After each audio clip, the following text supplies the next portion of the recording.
Hospitality Meets is brought to you by RotaCloud, the simple workforce management software for hospitality teams. RotaCloud lets you create and share rotas, record attendance, and manage your team's annual leave, all in less time than it takes to make a brew. It can also make life easier for your staff, allowing them to check their rotas, request holiday, and even pick up extra shifts, all through the RotaCloud mobile app. Start your 30-day free trial today by visiting rotacloud.com/Phil and find out how much easier managing your team can be. Welcome to Hospitality Meets with me, Phil Street, where each week we take a light-hearted look into the stories and individuals that make up the wonderful world of hospitality. Today's guest is Abigail Tan, CEO of St Giles Hotels and founder of Hotels with Hearts. Coming up on today's show, Abigail breathes in the hotel world. Hotel. Phil tells us his dreams. I'm living out mine through a midlife crisis known as a podcast. And Abigail reveals one very specific passion. Our family are very passionate about toilet paper. All that and so much more as we chat through Abigail's amazing journey so far. Abigail has an epic story with everything you'd hope for, ups, downs and everything in between. And she brings humour and grace in equal measure to our chat, as well as her fair share of leadership lessons. So please don't forget to hit that subscribe button and give us a like and a share wherever you can. Enjoy! And a huge Hospitality Meets welcome to Abigail Tan. Good morning, Phil. Thanks so much for having me on the podcast. You're very, very welcome. How are you doing today? A little bit better now. It's cooler outside. Oh, tell me about it. Here we go. So what was that? 10 seconds, 11 seconds, something straight into the weather. I have to do that. Just let's get the weather out of the way rapidly. Yes. You have to still be a little bit British about it. Absolutely. 33 degrees yesterday, and I had to dress for a place that had a dress code. So I was really thrilled. Not the day. No, not the day. Absolutely. Yeah. So where are you in the world today? In London. You are in London. Yeah. And which, are you in a specific property? Yeah, in our St Giles Hotel London and Bedford Avenue. Fantastic. Yeah. And we were just talking before we turned the microphone on. You've got for those who are just listening to this, you've got a fantastic background with your now pretty new branding. So just describe, I mean, I can't really describe this in audio terms, but yeah, just describe the what you were, I suppose, looking to achieve with a rebrand. Sure. So our rebrand and our logo has seen many iterations over the past, I would say, 15 years. It started off as a target to show just how central all of our hotel properties are. And from that, it moved to a triangle with 5 quadrants, I would say, because the 5 quadrants were meant to symbolize the key continents that we were in and wanted to be in. Yeah. And from there, we thought, okay, this logo is great. It's getting a little bit old. It doesn't really represent who we are now anymore. It's a little bit too corporate. So we went on this big process of rebranding, a lot of questioning of, well, I would say questioning, not in a bad sense, but, talking to our team, understanding all of the properties better and saying, what do we want to communicate with our brand? And so we came up with these words that were really elegant, playful, and a little bit quirky, which I say is really who we are. In some essence, I say it's a bit of like, who I am, not always elegant, but a little bit playful and quirky. No, I love that. This is how we came up with the logo, where you have this beautiful like gold brass background with the STG and to look a little bit also like a face. And when we animate it, it's meant to wink at you. It works. It totally works. And I just think it's a great mantra for life, right? Elegance, playfulness, and quirkiness. I mean, exactly. I said, what's life without all of that? It's too short. Yeah. Absolutely. And as if you couldn't be any cooler, there's an acoustic guitar just hanging up right next to it as well. There is. You know what? It's only for podcast and video interview purposes. Not normally there. Yeah, no, I joke. This was actually one of the donations that we got from, I believe it was our 25th year anniversary party. We can touch more on it later, but it was to raise funds for Hotels of Heart, which is the charitable foundation that I founded a few years ago. And it's signed by, really bad right now, but I do not remember the name of the band, but it's signed by a band. I will get you the name later. It's obviously one that I do not follow, but from a different era. Yeah. I was going to say also guitars because my before hospitality, my previous career goal was to be a rock star. Is that right? Well, there we are. It's never too late. Never too late. Now, my parents joke that before I used to have a lot of time to play, no money to buy guitars. Now I have money to buy and no time to play. Right. Well, yeah, I suppose that, but there's still time. There's still time. I was in a really really bad band in university. Like the name was bad. We were terrible. The two guys that had any kind of talent, they were just wanted to get wrecked the whole time, and it was really annoying because I just wanted to get better and actually maybe pursue music at some point as well. So you and I are cut from the same cloth, I think.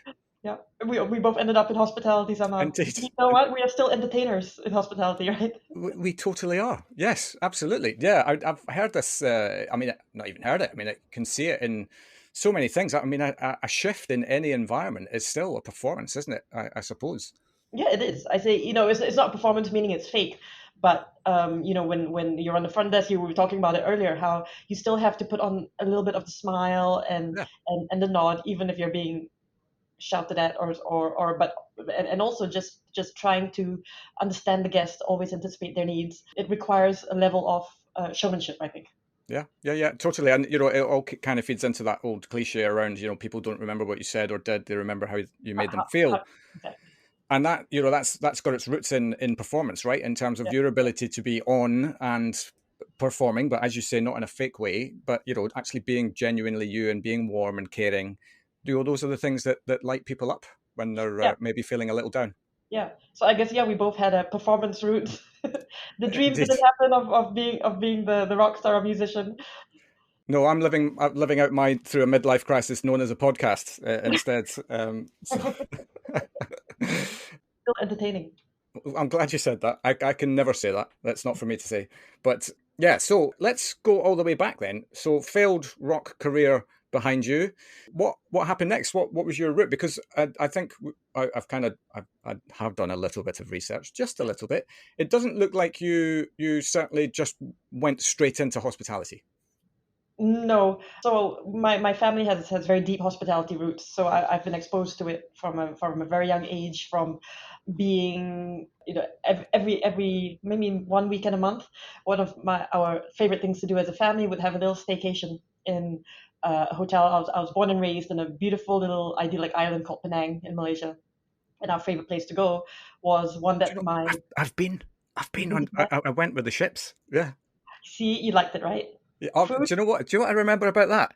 Because it's mad, isn't it? The memories just popped straight into my head. I remember kindness Mm. everywhere, like everywhere.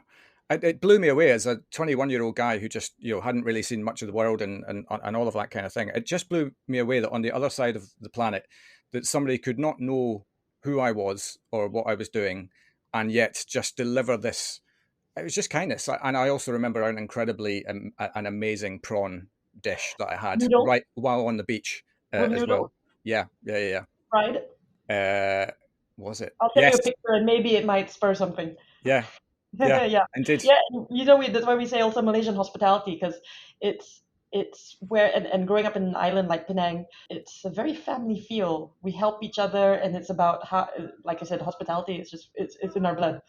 Yeah. Yeah, and so every weekend, or not every weekend, 1 weekend a month, we go to this property that was my grandfather had some involvement in, and it was called the Rasa Sayang. It was one of the Shangri-La's first hotels. That's it's not a bad brand to get your eye in And with yeah, hospitality. great place to stay, for a long weekend. Mm. And I think that's where my love of hospitality started, because from a young age, my parents would still tell the story of how I would walk into the hotel. The first thing I would do is hotel. So I just taken a really deep breath. I love the smell of the hotel, and I just be like, exclaim hotel. The only way to get me out of the hotel, as in to go home, was to say that we were going to another hotel. Right, And right, right. How yeah, and interesting. and I think, like, my memories also are that instead of being out on the beach playing all day, I'd just be bothering the front office staff, going, and this is I was probably 8 or 10 something, like, what are you doing, like, why are you doing this, and be like, can I go to your back office, and like I'm like, what games do you have?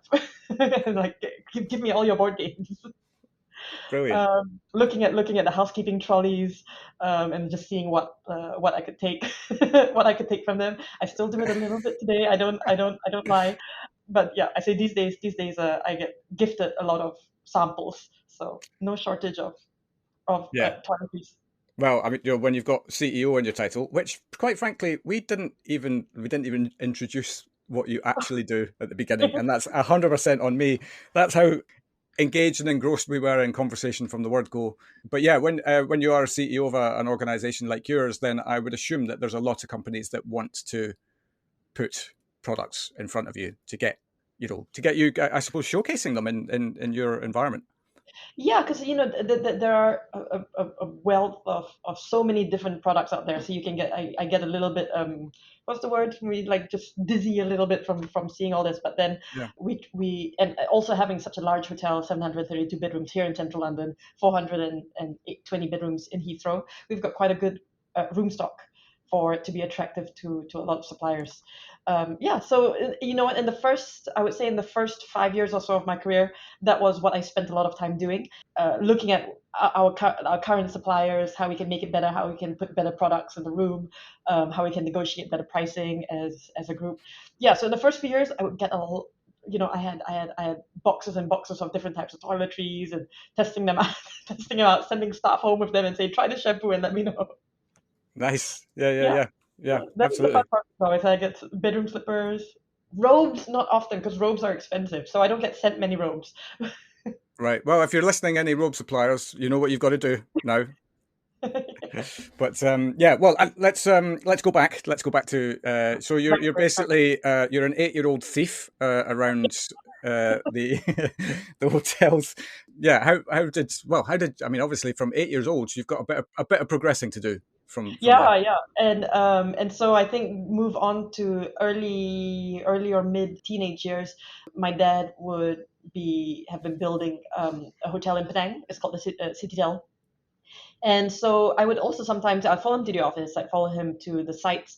And what I also loved about it was how something can go from drawing to an empty plot of land to then a building. So even the construction, just like putting the pieces together, my mind has always needed to put like really like I always need to know how exactly does it work. So to put things together, and that's what I think started to love about it. How you just the design element that was creative, and then you had the construction side that was very technical and engineering, and that all just really interested me. Yeah, and then move on from there. Then I got lost in music for a little bit. Hotels were like, yeah, whatever. This is something you're a teenager Yeah. where we only care about ourselves at that point, right? Yeah. Yeah. Yeah. um, yeah, and music. So I came to England for university, and through my university, like some time off from university, I would come here to the St. Giles for some work experience, but also to join in on board meetings with our then COO, who really taught me a lot of what I need to know in my first few years about leadership, about hotels, running a business, and to be able to be exposed to what a board meeting looked like from a young age, I thought was so valuable and No such a doubt. privilege Yeah. to be able to do. But even through that, it wasn't clear that hospitality was my calling yet until I'd done my master's in Exeter and realized that, you know what, like when I was thinking what do I do, and I thought I've always loved hotels, and I have a wonderful opportunity and opportunity here in London to be able to learn from my uncle Steve, to see almost a hospitality from or how a hotel works from all angles, almost with like unlimited access, which is a real privilege to have because Sure. I wasn't given a parachute. I was obviously protected in some way, but I was given the ability to explore, to look, to fail, to have my own projects, and that was so rewarding because it helped me develop, I think, as a leader and also as a young adult at the time. I'm still a Yeah. young adult. Well, yeah, and then we're always young at heart, whatever our age, right? So the we're not getting into age today. Not that's not on the questions list. We'll add age to one of the no-nos: age, politics, and religion. That's right. Absolutely, absolutely. So what I really love about this, Abigail, is that I mean, you mentioned the word privileged, as it were, because as you quite rightly say, you could have really taken that in any direction that you wanted to, but you have to find your own way as well, right? I mean, maybe it's even more important when the expectation is that, well, you're just going to follow in the family's footsteps, as it were. I've had a couple of guys on the show as well who've been in similar circumstances before. You still got to go and it's still got to sing to you, right? Like, there's no point in Of course. going into something just because you can. Yeah, agreed. And I say, I say to most people who are joining our team, like, what's your passion? And if hospitality is a passion, wonderful. That's the first step, because for this kind of work, and working in hospitality, you have to have a passion for this job. Otherwise, it will burn you out.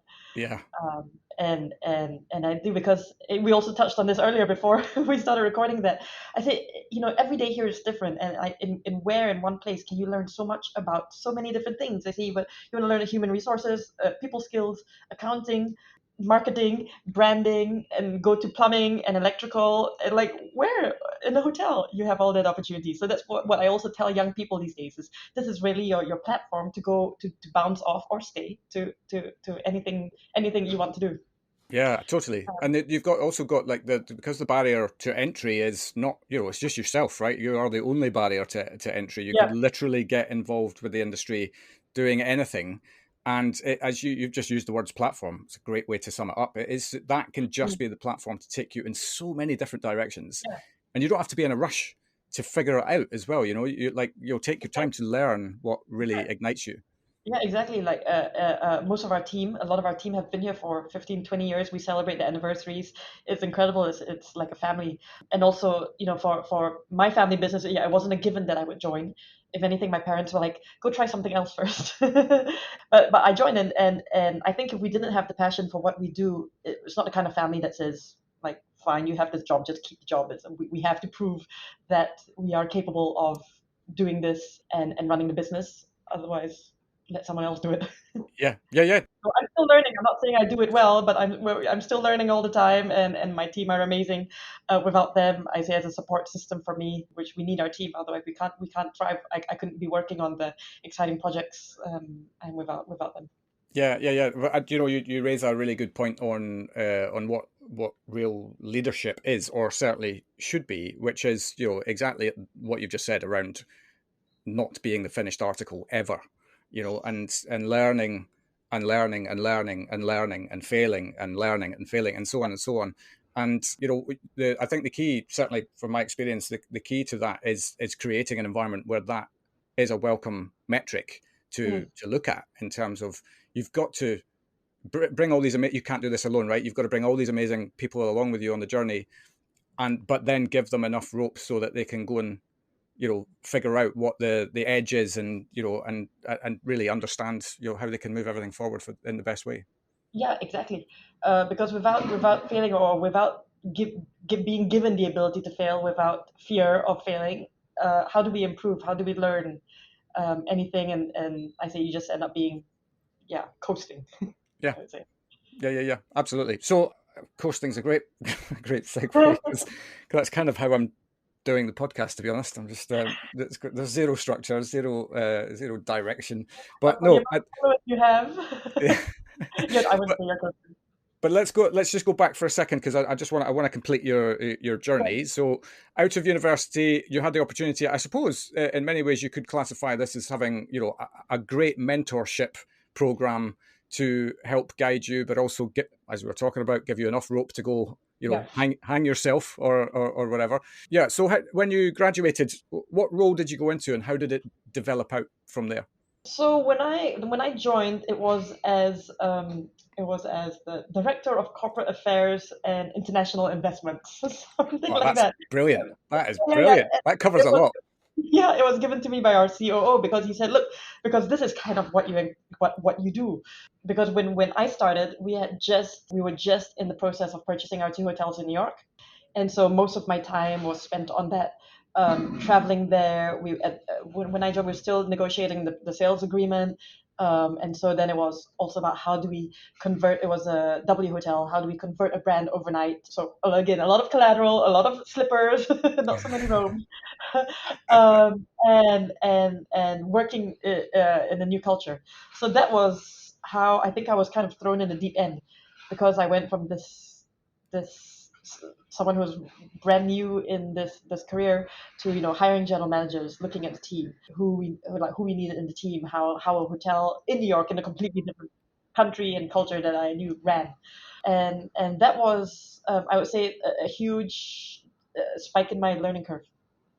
Yeah. And yeah, so that's how it all started, and I think that's my experience with New York is also what helped build me as more of a leader, but also understand myself as a leader, who I was, and or am, or trying to be, and different working through different cultures, and yeah, how it was like across teams.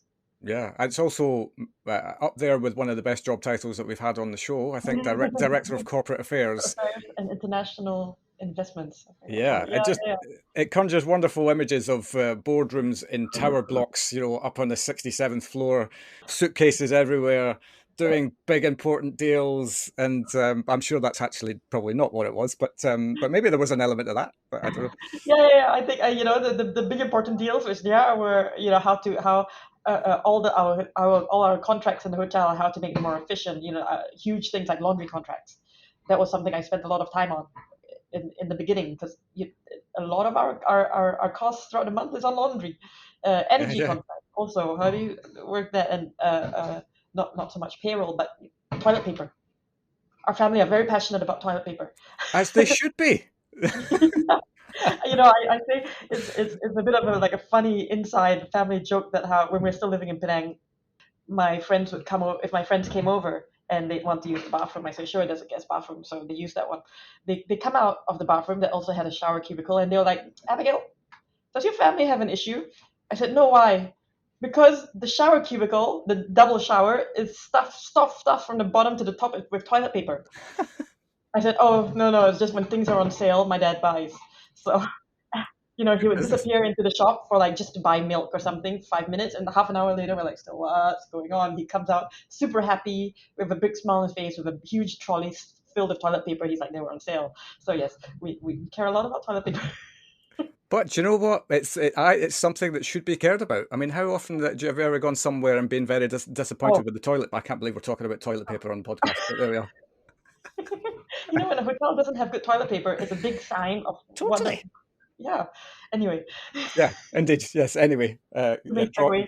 draw a line. But yes, but for anyone listening out there, toilet paper, it's a massive part of your brand identity. It is for sure. Yeah. Yes. Right. Where were we? Director of Corporate Affairs and Yeah. Investment. Invest. International investments. Yeah. It's, That's yeah. fantastic. I mean, just hang on to that one forever. Now as CEO, it's like far easier to remember, and uh, Yeah, absolutely. But I suppose that it sounds like a really glamorous title, but then what you're talking about is really getting down into the nitty gritty of contracts, which I think for a lot of people is probably not that glamorous a role. But for some people, they'd love that, right? Like just getting yeah, stuck into the nitty gritty of, is this serving us well? It does. I think that I come from a school of business whereby the best deals and contracts are signed when both parties are of happy. course. Yeah, we said It's it has to work for both. Otherwise, with everything that we do, it has to be a form of partnership. Yeah, Because that's how I feel business is moving towards now in the world. People that you enjoy working with, and companies who share the same values as well. And we touched on the title of CEO, and I said, yeah, it sounds it's glamorous, but I always say, in a way, not high, but that's the title. But really, at the end of it, the ones who do all the work are all the team over here. I say I'm just a little bit of the conductor sometimes. It's like make everyone is doing what should be at the same time. Otherwise, they're doing all of it, and I'm just like making sure they all play at the same time, yeah, yeah, yeah. and they're all playing well together. Yes, well, yeah, that's Right. quite an Yeah. important thing. You And don't want setting the vision, obviously. What music are we playing? How are we playing? How fast are we playing? And when are we going to finish? yes, and we don't want any bum notes over there in percussion. When strings are playing so well. Sometimes we have that in it. Yeah, indeed, inevitable, right? But that's the rehearsal. We rehearse so we get better. There you Exactly. go. I mean, I can do It's this all life. day. It's life. Yeah. Right, yes. So that job title, far too long for me to remember. But let's. How did it progress from there? What happened next? So I stated that job title for about 12 years. I was back and forth to New York, between New York and London. I would say every 2 or 3 weeks for about 12 years. So I spent a lot of time out there. And it wasn't until it's really bad, but there was a title in between that and CEO, which is really blanking. I say I'm brain fog between mummy brain and COVID brain. But there was a title in between that. Let me see. Was it? I've got. I think I might have it. Is it head of UK, Europe, and Oh USA? yeah, yes, that's It's terrible. It kind of And make so the title makes you like the most powerful person in the I know, world, right? yeah, the president and prime minister. Yeah. Yeah, I think the title just moved to that to be a little bit more of what I actually was doing, which was leading the hotels in New York and the ones over here. I probably forget because it's so similar to CEO. And really, it wasn't until my that Uncle Steve, who I referred to as Uncle Steve, who was the COO at the time, and my mentor, he had a stroke in 2014. Oh, bless. Right. And so it wasn't. I think that was a huge pivotal change in me as a person and a leader, and then eventually the title changed because when he had the stroke, I had to just step into his shoes and then become that leader. And still being pretty young, for me it was how do I lead this team? So you have some of that imposter syndrome coming in. How do I lead them? Am I good enough? How do I still lead them at the same time maintain my values of who I am as leader, and where do I want to steer this company? And then there's also the uncertainty of, I say on the other side is the fear of my Uncle Steve, who was like my protector, my supporter, and really my father figure. He treated me like a daughter, and dealing with the maybe grief or the uncertainty of that. And that I say was a pivotal moment because it just meant I had to really grow up and decide if this was the role that I could take, and maybe if I was good enough to do this. I was lucky because he had given me so much breathing space. I already had developed some of my own idea of who I was, but this was the real like push into here. Now it's all on you. Yeah, and I suppose that there's a lot of things there. I suppose to unpack. This is not a psychoanalysis. Don't worry. I'm definitely not good enough for that. But I'll take my tissues out. but I'm always intrigued as to the impact of things that happen. That some of these things that you're talking about really are just the inevitability of life. Yeah. In terms of, and you don't know when they're coming and you can't see them coming, and then they happen and you have to react in a way. And I think, especially when it comes to kind of family health and things like that, I'm a big believer that these things just, when they happen, as I say, inevitable that they do, that they just make us better humans, and they just remind us about the stuff that's actually really important beyond, making a profitable business or whatever. There's no business without profit, of course, but at the same time, I think you almost have to experience a little bit of grief, I Mm. think, to become the best version of leadership that you can be.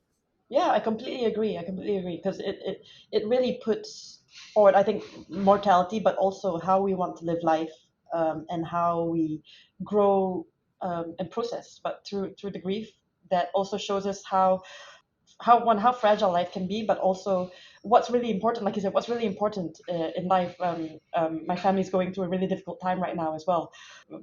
We don't need to go into that, but with my sister in hospital, and it's really made clear to all of us. One, we're closer together, but also with like what's important to us in life. And for me now also that I'll talk about a little bit about Hotels of Heart.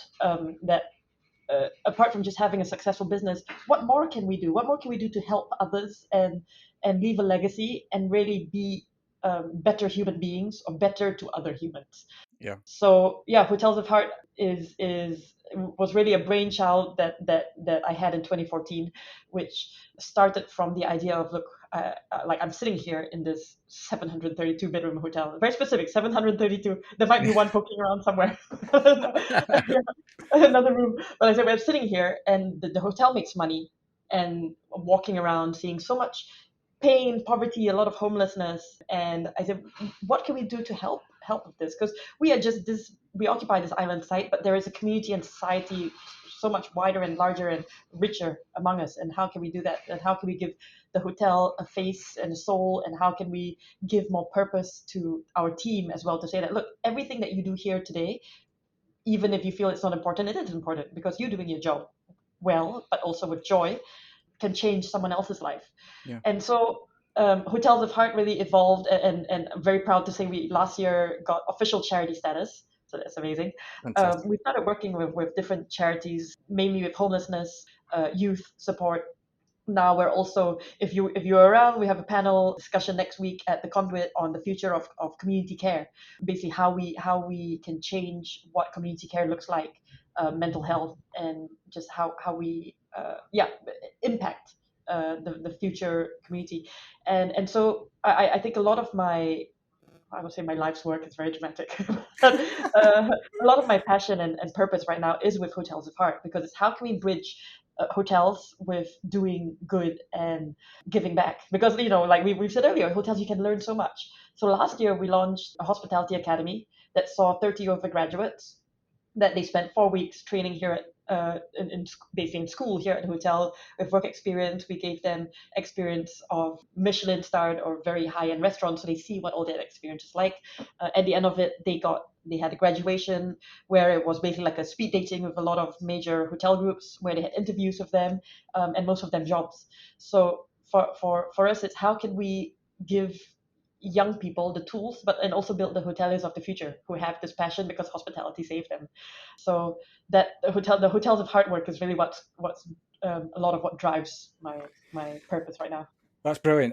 It's kind of like you're completing the circle, really. Then, in terms of the importance of community, I think in any business is not to be understated, right? I mean, and that's not even just from connecting with it in terms of you're going to have employees who are coming from your local community, but also what is going on your doorstep and how what's our impact on that, and what can our impact be on Yeah. that. And when you get that right, I can see that would be quite igniting. In Yeah, terms, because yeah, at the graduation for of our academy, we see all these individuals, 20 of them, and I remember I'm standing in the room with our director of Hotels of Heart, Andrew Elliott, who, without him it wouldn't be possible, because he made the academy possible. He basically took my dream and I said run with it, and he did it. And we were standing there and like holding back tears, because you had these individuals whose lives have changed, and they look so proud. They're so proud, and you talk to them, and they're like, this experience, they've learned so much, and the ability to then work for world class hotel groups. We're like, I say hold back tears, but there were some tears, and we're just like, hold it, keep it together, and exactly that. We see it in action, and even so. Also, part of I missed this, but how it started. We started working with homelessness was that in COVID, when COVID hit, we shut down the hotel, and I said, one, we need to keep our staff employed, so we need cash to keep coming in. We have empty hotel rooms, so what do we do? So I started reaching out to the councils and said, look, we have empty hotel rooms. You have homeless people on the street. What can we do? So we started housing the homeless here at the hotel, and to this day we still do. oh No wow, one would know. Yeah, right, because so we still work with the councils because we say we have rooms, and through hearing about their stories and the process of then how they became homeless, how then they get to the hotel, and what happens when they leave the hotel was a big light bulb moment of like, something needs to change here in this system. yeah, Or for something- sure. And I don't think enough people fully appreciate, or maybe they do, I don't know, but the just how close the vast majority of us are to Yeah, one wrong decision, yeah, or something happening that we just can't affect or control, and all of a sudden you find yourself in a yeah, situation whereby you're homeless, or or exactly. whatever. So I like it stands to reason you're a hotel organization, you have some rooms. If the rooms are not being sold in the regular way, then what an opportunity, I suppose, to just give back in a pretty indirect way. Well, very Yeah, direct way, to be honest. yeah, exactly. Because I say, even when the hotel reopened to full capacity, and we could have gotten higher rates, our goal was that, look, we still need to support the community. So let's continue to work with the councils on housing the homeless, especially during what they call SWEP, the severe weather emergency program. So basically, when it goes below zero, they need to get a lot of the rough sleepers off the streets Yeah. and in accommodation, because life threatening. So that's when we see a big spike in our hotel rooms, in what they request for in hotel rooms. And I think also with the council is a great partnership. We have an amazing relationship built over. Wow, COVID is 5 years ago now. I can't I believe, know, but I know. It's I still madness, have, isn't it? I still blame my brain fog on it. But yeah, Take that. I'll five take that. 5 years down the road, we're still working with them. We have and it's a great relationship. No, but that's you again. You highlight partnership, right? I mean, it's almost like rather than what is the best thing that we can get for us here. It's, what is the right thing to do, and equally, what is possible. Because so a lot of the stuff, sometimes what you're talking about there, in principle, is not, it's not rocket science in terms of Mhm. logically thinking about it. But how often do people just, let things like this pass by because maybe the easier option is to just let it pass by? Yeah, yeah, yeah. I mean, I would say all of us. The number of times we just walk past someone on the street because it's the easier thing to do.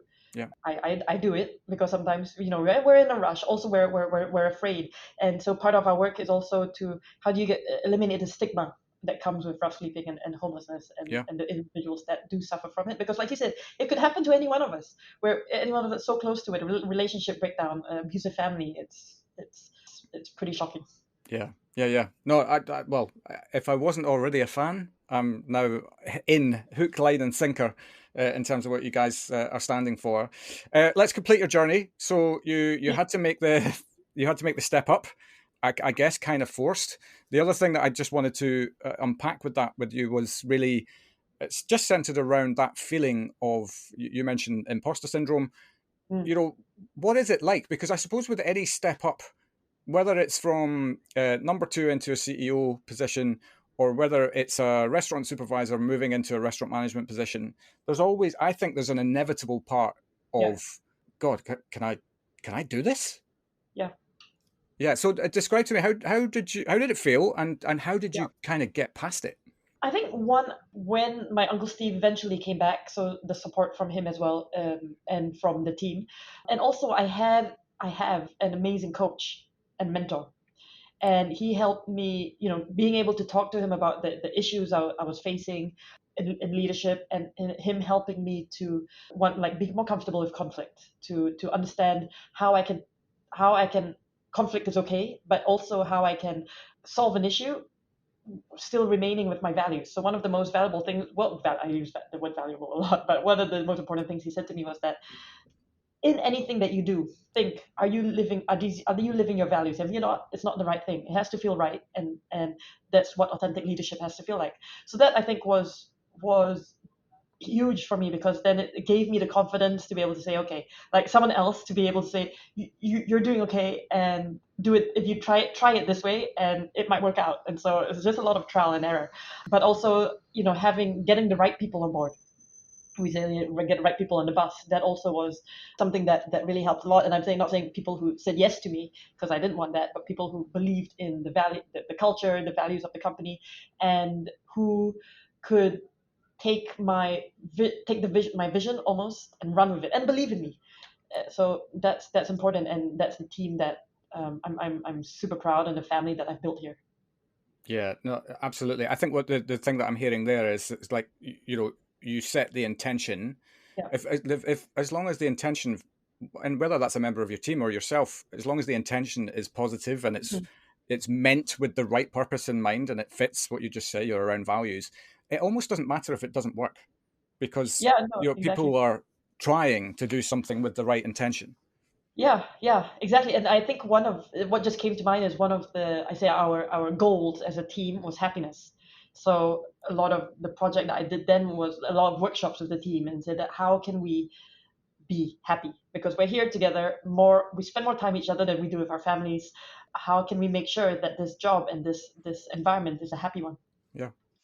And I think that, just having that word happy also is a good guiding, it's like a good guiding light to say, is this making me happy? Does this make the organization happy? Does this make the people happy? And we are nothing about our people, people. So yeah. Yeah, indeed, and it's genius is in its simplicity, right? Because like, who doesn't want to be happy? Yeah, exactly, exactly. Your guests want to be happy, right? You want to be happy.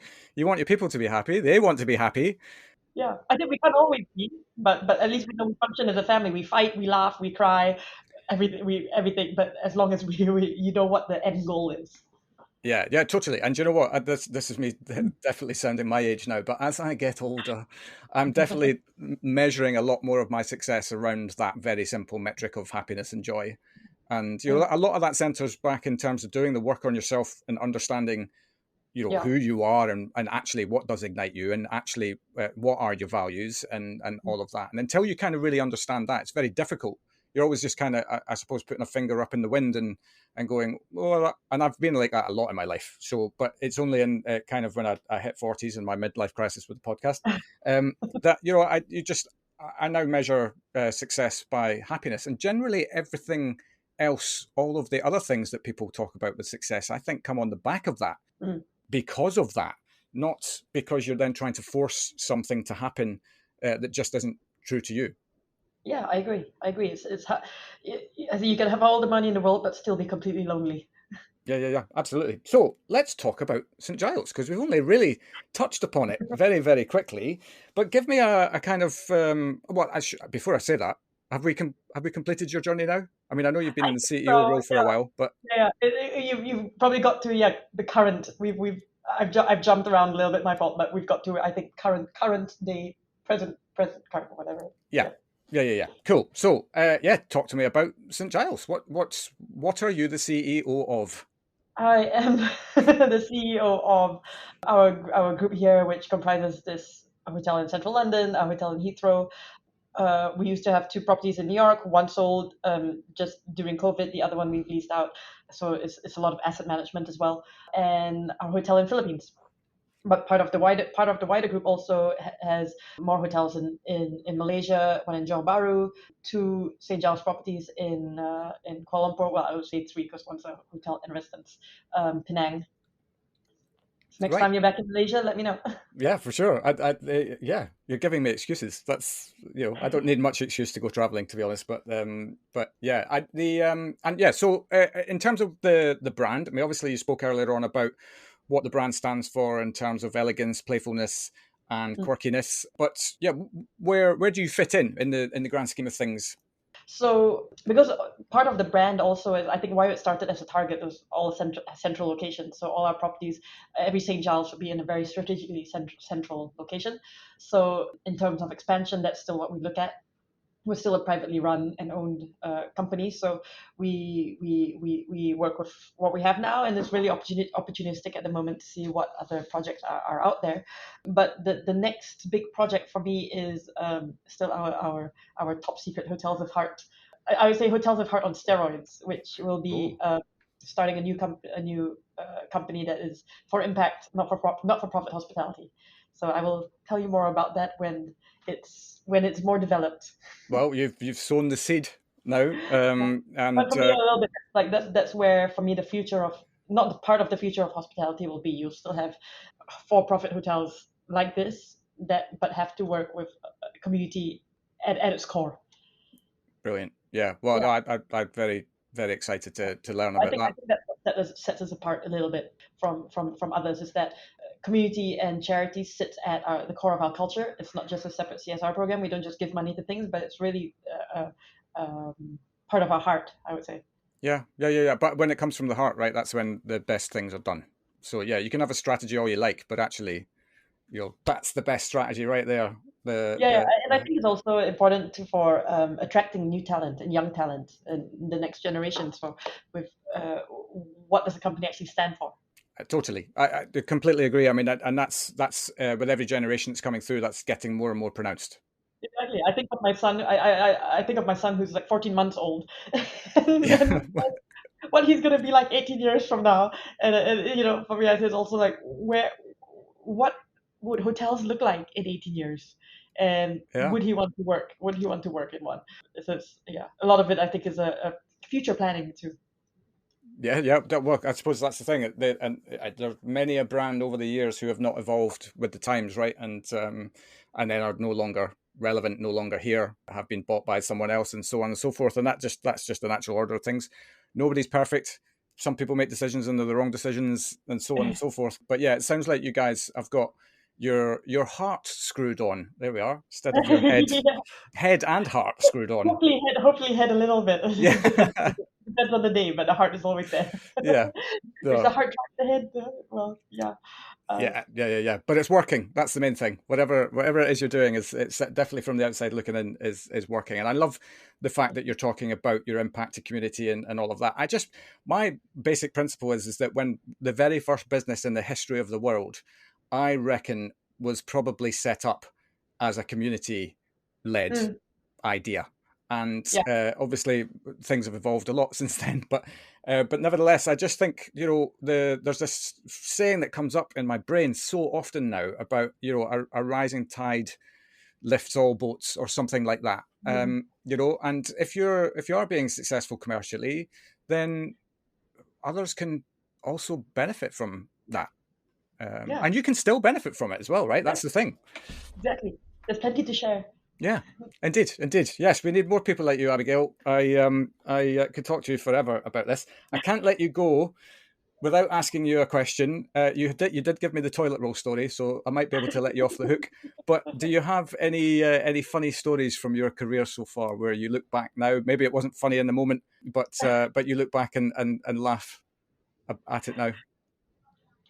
Uh, so there is one that comes to mind. In the moment, it was horrible, but now I think about it with some level of irony. Was in New York, the labor unions are very, very powerful. And I had the agent for the union storm the property on site, asking us, basically demanding us to kick a guest out that was legally allowed to be there, or else they'll make all the staff stop work. And that turned out to be like a kind of big fight, because there are all these huge guys and me, and I'm just saying, can we sit down and talk about this? And they're like, no, no, no, no, no, no, no. And God. I said no, and they made everyone stop work. And our general manager at the time, he said to me, he's like, if you could see your stance, it was like you were in boxing mode. Because, and I said, it's funny because when I was spending so much time in New York, and this was, in my 20s, I had a couple times a week a 6 a.m. boxing class of a USA boxing coach. Right? So probably I went straight into like this kind of protective mode. But I say it's funny because this coach taught me well how to duck, how to dodge, and how to throw a really good left counter. In this moment, I did none of them. So I guess, yeah, I'm still learning that. But it was a funny moment that popped up in my head, that how, Yeah. whatever's happening in your mind, the body language does show a lot of that, and how to, yeah. For sure. But also, you revealed something about your own character, right? Is that you will fight for what you believe in and you stand for. And that's, Yeah, exactly. I was like, it's a no. He's like, yes or no. I'm like, no. And I said, yes or no. I said, tell me, give me a reason why I should do this, and a legal reason why I should do this. And he couldn't. And I'm like, bullies have always been something that really like irked me the wrong way. yeah, So if they were trying to do that, I mean, they still managed to make everyone in the hotel stop working. But at the end of the day, I'm like, if they want to bully, let them. We can't cower all the time, and we had to find a way around it. yeah, So that was a terrible day, but now I look back on it with a bit of a laugh. yeah. But I suppose also it comes back to what we were talking about earlier on, right? There, imagine an environment where that happened and they came in and said, you know, had a kind of partnership mentality. Look, this has happened. Hmm. We need to address it in a certain way because of X, Y, Z. Then maybe you're probably more inclined to just have the conversation, right? But if somebody Yeah, just comes in and thrusts himself, at you and said you demand X, Y, Z, yeah, it doesn't really kind of, certainly this is the way that it makes me kind of react, is that I'm less inclined to want to help you now of course. because yeah. Yeah. I just thought, if we have time, I thought of another funny story for you. Oh yeah. Always got time for a funny story for sure. So when COVID was just coming to a tail end and the hotel reopened again, it was a struggle to get housekeeping staff Yeah. back. But we had most of our office staff back. So we said, okay, office, everybody up, go to the rooms. We're all cleaning.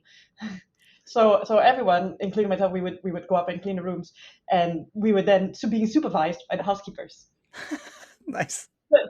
At some stage, I start. I think I'm vacuuming, and the housekeeper comes, taps me. She's like, "Stick to the bed." I'm like, okay. I'm like, "Yes, dear, I will stick to the bed and clearing the rubbish." Cool. She's like, "Toilet me." I'm like, "Okay." Yeah. Yeah, so that, Not good enough. Not good enough. that's like, tell me I'm not good enough without telling me that I'm not good enough. Yeah, absolutely. Yeah. Just And you know what? don't be They here. hate it because I know the housekeeping manager. At some stage, she's like, I think Abigail cannot go to the rooms anymore. And they're like, why? Because she changes all the standards. I'm like, I think it looks better tucked in. And she's like, no, the standards have been tucked out. I'm like, no, the bit she's tucked in looks nicer. And they're like, no more Abigail. I love it. I love it. Yes, but Crazy it mom. also probably highlights like what a skilled job that is, right? We definitely do not talk about that enough. You Just know, I did like the level of respect for these women who clean 16 to 20 rooms in one day. I said I couldn't do that. yeah, It's incredible the level of energy that they have and they need to do that, and you know, in at a level at a standard that is acceptable. yeah, I said like real hats off to them because I just made bids and I was like, yeah. Absolutely. Yeah. Well, you've been very generous with your stories. I love it, and a world first, I think, because I don't think we've spoken about toilet paper on this show before. So you see, yeah, yay! yeah. I like being the first to do things. Nice one. Well, you can tick that box for this podcast. But no, look, it's been You know what to so. send me for Christmas? Well, and yes, I did. I'm going to go down to where's got good toilet Costco. paper. I'm going to see what the what Costco. sales are on. Costco has Cushelle, which is really good. Oh, very good. Noted. Thank you so much, Abigail. It's been an absolute pleasure to chat to you. And what a cracking journey. And it feels in some ways like you're only really just getting started. I hope so. I hope so. There's definitely lots more that we can do as hoteliers and business people who run businesses here. And I think there's a lot that there is a lot of need and more people to help. So just trying to do what we can or what I can Yeah. that makes the most sense and builds legacy and I guess makes the team proud and makes family proud and Yeah. sticks to our values. But no, thank you so much for making this such an easy conversation. Well, my and pleasure. really nice, really great conversation. Thank you. Bless you. Thank you so much. Have a good one. Thank you.